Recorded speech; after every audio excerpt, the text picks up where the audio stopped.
Friends welcome to my YouTube channel Sumit technical support. तो friends आज मैं आप लोगों के लिए लेके आ चुका हूँ और द्विमासिक परीक्षा कक्षा 9 का हिंदी का पेपर जो 2024 और 25 वर्ष का है। ठीक, ये पेपर अभी कल का ही हुआ है हमारे स्कूल का, तो इसको मैं सोचा आप लोगों को सॉल्व करा देता हूँ। काफ़ी अच्छा, इससे ही रिलेटेड सारे क्वेश्चन आपके पेपर में मिलने वाले हैं द्विमासिक के। समय आपको 2.5 घंटा, पूर्णांक आपका 70 का हिंदी में। तो चलिए इस पेपर को पूरा देख लेते हैं, उसके बाद इसको सॉल्व करते हैं, पूरा सॉल्यूशन बताने वाला हूँ। तो वीडियो आपको अच्छी लगे तो वीडियो को लाइक करके हमारे चैनल को सब्सक्राइब जरूर करना। ठीक, तो ये आपका कुछ इस तरह का पेपर है। तो चलिए यहाँ से आप इसका क्या करते हैं सॉल्यूशन। तो इसमें पहले आपको खंड बहुविकल्पीय प्रश्न दिए गए, वो भी कितने दिए गए, 20 अंक। 20 अंक मतलब 20 पूरे हैं, तो एक एक नंबर के सारे बहुविकल्पीय क्वेश्चन हैं। तो आपका जो पहला क्वेश्चन है तुलसीदास की रचना। तो तुलसीदास की रचना आपको पता होगा कि रामचरितमानस। ठीक, उसके बाद कृष्ण भक्त शाखा के कवि तो सूरदास। काफ़ी इजी क्वेश्चंस हैं, आप लोगों को जल्दी समझ में आ जाएंगे और याद भी हो जाएंगे। बस आपको पेपर पूरा देखना है, पूरा अच्छे तरीके से, और चैनल को सब्सक्राइब जरूर कर लेना है क्योंकि पूरा सॉल्यूशन करा रहा हूँ, तो आपको चैनल को सब्सक्राइब जरूर। ठीक, तो चलिए यहाँ पे क्वेश्चन नंबर 3 पे आते हैं। तो यहाँ वीर रस का स्थायी भाव पूछा गया, तो यहाँ पे क्या हो जाएगा, उत्साह हो जाएगा। ठीक, वीर रस का स्थायी भाव। यहाँ पे कैकी रो की नुपुर ध्वनि सुन जगत ही जगत की भूख प्यास, मतलब जगत ही जगत। देखिए एक ही शब्द 2 बार जहाँ मतलब उपयोग किया गया वहाँ पे क्या अलंकार होता है, यमक, यमक अलंकार। ठीक, फिर 100 अजान एक सुजान के लेखक। 100 अजान एक सुजान के लेखक इसके आपके कौन है, प्रताप नारायण मिश्र। 100 अजान एक सुजान के लेखक प्रताप नारायण मिश्र। उसके बाद क्वेश्चन नंबर 6, सरस्वती पत्रिका का प्रकाशन किसने किया। तो आचार्य महावीर प्रसाद द्विवेदी। काफ़ी इजी क्वेश्चन है, अगर आप लोगों ने पढ़ा होगा। बाकी आप क्लास 9th में हैं तो आपके लिए काफ़ी थोड़ा सा हार्ड तो लगेगा ही। मैं क्वेश्चन आपको पूरा सॉल्व करा रहा हूँ, अब बस आपको याद करते जाना है। क्या मालूम यही क्वेश्चन हो सके आपके पेपर में आ जाए, इसीलिए बोल रहा हूँ चैनल को सब्सक्राइब कर देना। पूरे जितने भी पेपर है, जितने भी सब्जेक्ट हैं आपके, सारे मैं आपको प्रोवाइड कराऊंगा। फिर यामा किसकी रचना है, तो महादेवी वर्मा की। ठीक, गोदान उपन्यास के लेखक मुंशी प्रेमचंद। हिंसा मुंशी यहाँ होना चाहिए, मुंशी हिंसा अल्लाह खां की रचना। तो यहाँ पे रानी केतकी की कहानी आपको पता ही होगा, मैं टिक कर दिया हूँ, रानी केतकी की कहानी। ठीक, यहाँ आला खंड का दूसरा नाम तो परमाल रासो। आला खंड या आल खंड जिसको बोलते हैं, उसका दूसरा नाम परमाल रासो। फिर देख रूप लोचन ललचाने, हर से जन निधि पहचाने। यहाँ पे कौन सा अलंकार मतलब रस है, रस पूछा। तो यहाँ पे क्या हो रहा है कि श्रृंगार रस। देख रूप लोचन ललचाने मतलब उसके लोचन रूप को देख कर क्या हुए, जन मतलब लोग हर्षाए। तो यहाँ पे कौन सा अलंकार, श्रृंगार रस। फिर इंदुमती क्या है, तो एक प्रथम कहानी है, उपन्यास नहीं है, निबंध नहीं है, ये क्या है, इंदुमती एक कहानी है। फिर आचार्य हजारी प्रसाद द्विवेदी की रचना, तो ये आपका अशोक के फूल। फिर राम भक्त शाखा के कवि नहीं है। अब यहाँ से आपको पूछा गया नहीं है, तो यहाँ तुलसीदास है, आपको पता है। अभी पीछे आया था कि कृष्ण भक्त शाखा के कवि लिखे, तो वहाँ पे हम लोगों ने सूरदास को टिक किया। तो यहाँ पूछा है राम भक्त शाखा के नहीं है, तो ये सूरदास क्या थे, ये कृष्ण भक्त शाखा के थे, तो इसीलिए इनको हम टिक कर देंगे। ठीक, उसके बाद आकाश का विलोम। अब यहाँ पे आप लोग देखिए, यहाँ पे आपको दिया गया पाताल, धरती, जमीन, धरा। कुछ लोग सोचेंगे कि आकाश उसके बाद धरती कर देते हैं, जमीन कर देते हैं या कुछ, तो यहाँ पे आपको इसीलिए दिया गया कि आप कंफ्यूज हो जाए। यहाँ पे आपको धरती, जमीन, धरा 3 चीज़ एक ही दिया गया, बस पाताल को थोड़ा सा अलग किया गया। तो हमें आकाश का अगर हमें करना होगा तो 3 में से एक करेंगे, लेकिन नहीं करना है आपको, जो सबसे अलग लगे मतलब पाताल, तो ये आपका आंसर हो जाए। बोलते नहीं आकाश पाताल ऐसे। फिर अब जल तो आदि कहलाते हैं, क्या कहलाते हैं, पर्यायवाची हैं। अब जल ये सब क्या है, एक दूसरे के पर्यायवाची। फिर महापुरुष का समास विग्रह। समास विग्रह क्या हो जाएगा, महाधन पुरुष। महाधन पुरुष ये आपका महापुरुष। फिर चतुर्थी विभक्त। अब चतुर्थी विभक्ति में आपका कौन सा आता है, यहाँ आता है संप्रदान कारक। संप्रदान चतुर्थी ये आपका क्या होता है, इसका सूत्र होता है चतुर्थी विभक्ति का। जस्ट उसके बाद नयनम में सन, तो नयनम, नयन धन अम, तो यहाँ पे क्या हो जाएगा, यण संध। यण संध ये आपका हो जाएगा। फिर उसके बाद आपके क्वेश्चन मेन स्टार्ट होते हैं जो आपके हैं। निम्नलिखित कृतियों में से किसी एक लेखक का नाम लिखिए।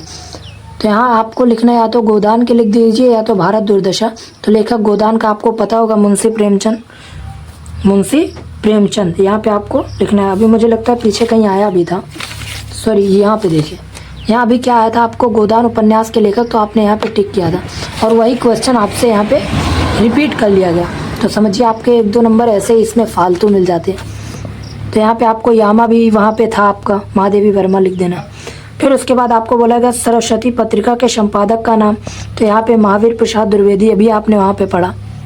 जयशंकर प्रसाद के किसी एक कृत का नाम लिखिए। समुद्रगुप्त लिख दीजिए, जो आपको नहीं पता होगा लेकिन ये है जयशंकर प्रसाद के, बाकी बहुत सारी उनकी हैं, आप लोग कोई भी चाहे तो एक लिख सकते हैं। फिर यहाँ पे आपको दिए गए प्रश्नों के उत्तर लिखिए गद्यांश में से। ये गद्यांश आपको दिया गया है, ये आपको देख लेना किस चैप्टर से है, और इसमें आपको पहले संदर्भ, फिर रेखांकित अंश की व्याख्या और माँ बाप ने या क्या नहीं देखा, इसको पढ़ के आपको करना है। ऐसे ही आपको 2 मिलेंगे, एक में से एक करना है। स्वयं जो ही कि आज एक पीली कली लगी है, ये भी आपको कर लेना, जो आए 2 में से एक भी कर लेना। उसके बाद यहाँ पे आपको क्या आ जाता है कि यहाँ निम्नलिखित में से ये आपकी पंक्ति दी रहेगी। अब इस पंक्ति में आपको क्या करना है, संदर्भ सहित व्याख्या करना है, या इसकी कर दे आप या इसकी कर दे, 2 में से किसी एक का कर देना है। ठीक, यहाँ 2 में से आपको एक करना है। उसके बाद निम्नलिखित लेखकों में से किसी एक का जीवन परिचय। अब आप लोगों को सबसे बड़ी दिक्कत यहीं पे होती है जीवन परिचय में कि आप किसका याद करें, तो ये 3 आपको याद कर लेना है। मैं 100% गारंटी दे रहा हूँ कि यही 3 में से कोई ना कोई आपके पेपर में आ जाएगा, यही 3 आपको याद करना है। वैसे ही कवि में भी आपको क्या कर लेना है कि 3 इन्हीं का याद कर लेना है, कबीरदास, मीराबाई, मैथिली शरण गुप्त। 100% है कि 3 में से किसी एक का आपका आ जाएगा। ठीक, चलते अगले पेज पे। ये रहा आपका लास्ट पेज, इसमें आपको संदर्भ सहित अनुवाद करना है। यहाँ से आपका क्या चालू होता है, संस्कृत। अब संस्कृत में आपको दिया गया स्वामिन रामकृष्ण जन्म बंगेश हुगली प्रदेश कामारुपुर के स्थाने 1836 ख्रीस्ताब्दे अभवत तस्य पितरो, ये आपको संस्कृत में दिया गया।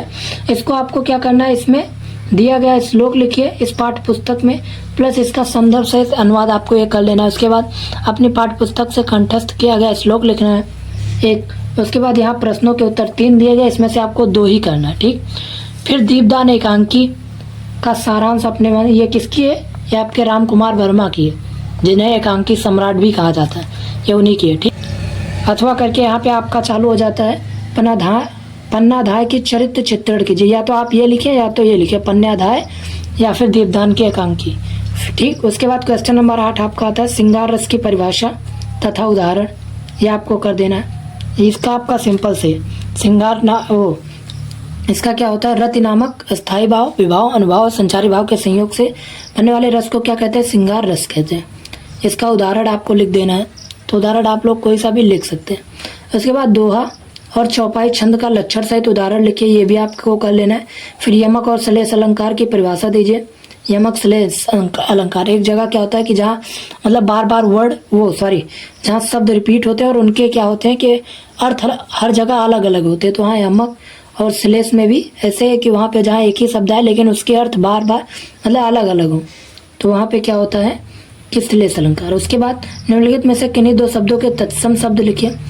अंगूठा, दही, आँख, आँख का क्या हो जाएगा, नयन, या फिर काठ का, दही का, ये आपको लिख देना है। फिर निम्नलिखित में से किन्हीं 2 शब्दों का विलोम लिखना है, तो अस्त, अमृत, अगम, अपकार, उपकार, अमृत, अमृत का लिख देना, वो अमृत का क्या हो जाता है, जैसे अमृत पीने के लिए होता है, तो आपका जो हो जाएगा विष इसका क्या हो जाएगा। ठीक, निम्नलिखित में से किसी एक अर्थ लिखते हुए वाक्यों का प्रयोग कीजिए। अंधे की लकड़ी होना मतलब एक बूढ़े का सहारा या फिर अपने माँ बाप का इकलौता सहारा।